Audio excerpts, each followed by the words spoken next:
WhatsApp लोकप्रियता काहाठारु बा अछपा अछि। सांगमानक सहित गपसप करिबा हेउ किंबा लोकमानक सहित कनेक्ट रहिबा हेउ आपण माने निश्चिंत भाबरे व्हाट्सएप व्यवहार करुथिबे। किंतु एही मेसेजिंग ऐप व्यवहार करिबा केते सुरक्षित ताहा आपण केबे चिंता करिसंती कि? तेबे आपण चकित होइजिबे कि जने व्यक्तिंको पाई बहुत महंगा साब्यस्त होइछि एही व्हाट्सएप। केवल एतिकी नुहे, एही क्षेत्र रे व्यक्ति को कोटिए टंका हराइबा को पड़िछि। तेबे आपण भाबुथिबे एहा केमिति संभव होई परिला? एका बेलके पुणी कोटिए? तेबे आसंतु जानिबा घटना कोन। अभियोगकारी व्यक्ति जनक पुलिस निकटरे करिथिबा अभियोग मुताबक तांकु प्रथमे एक व्हाट्सएप ग्रुप रे ऐड करा जायथिला। एही ग्रुप एक ऑनलाइन इन्वेस्टमेंट रिसर्च ग्रुप बोली दाबी करिथिला। प्रारंभरू एही ग्रुप रे 150 जन लोक रहिथिले।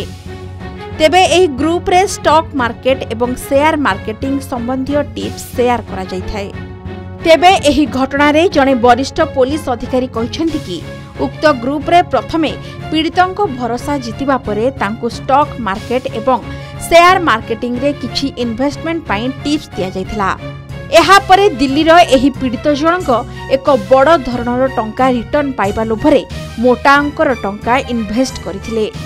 तेबे जहा जना पड़िछि कि व्यक्ति जनक जनवरी रे प्रथमे 50,000 टंका इन्वेस्ट करिथिले, किंतु अपराधी तांकु आहुरी अधिक टंका इन्वेस्ट करबाकू प्रवर्ताइथिला।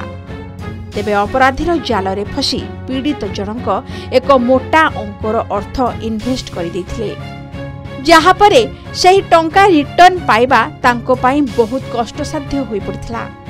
सही टंका को फेरी पाइबा पाई ठक जनक व्यक्ति को आहुरी टंका देबाकू डिमांड करथिला। एहारी भितरे ठक जनक पीड़ितंक ठारू प्राय 1,13,00,000 टंका नै सारिथिला। एहा परे व्यक्ति जनक जानि परिथिले कि से साइबर फ्रॉड र शिकार होई सारिछंती बोली।